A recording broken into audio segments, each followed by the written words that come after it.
আসসালামু আলাইকুম বন্ধুরা, সবাই কেমন আছেন? আমি আসলে মূলত রেস্ট টাইমে এখানে আসছিলাম এই জঙ্গলের ভিতরে।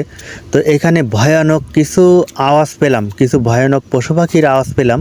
সেটা দেখতে মূলত যাচ্ছি। তো জানি না সে পশু পাখিগুলো আসলে কি হতে পারে। আর কয়েকটা মুরগি ডাকারও আওয়াজ পাচ্ছি এখানে। দেখেন গহীন জঙ্গল, এই জঙ্গলের মধ্য দিয়ে এই একটা ছোট রাস্তা চলে গেছে।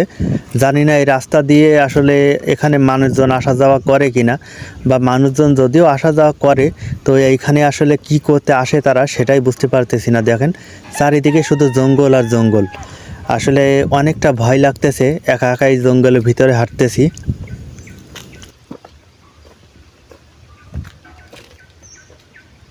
ওই সামনে মুরগি ডাকতেছে, তো দেখি মুরগিটা দেখা যায় কিনা আর আপনাদের দেখানো যায় কিনা।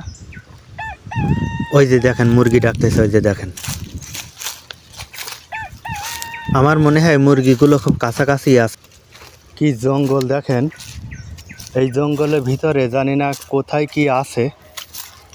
জঙ্গলের ভিতর দিয়ে এরকম ছোট ছোট রাস্তা করা আছে, আর এখানে মুরগি ডাকতেছে, তাই দেখে আমি আসলাম। তো দেখি দেখা যায় কিনা, ভয় লাগতেছে জঙ্গলের ভিতরে। আসলে এটা খুব ভয়ঙ্কর একটা জায়গা,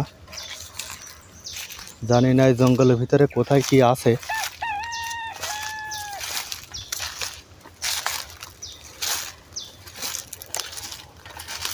দেখেন অনেক দূরে চলে আসলাম, এখনো পর্যন্ত দেখা পাইনি। তো মুরগিটা দেখার আশায় আসলে এত দূর চলে আসলাম। কোথায় যে ডাকতেছে সেটাই খুঁজে পাচ্ছেন। রাস্তা দেখেন, জঙ্গলের ভিতরে রাস্তার কোনো অভাব নেই। দেখেন কি ঘন জঙ্গল।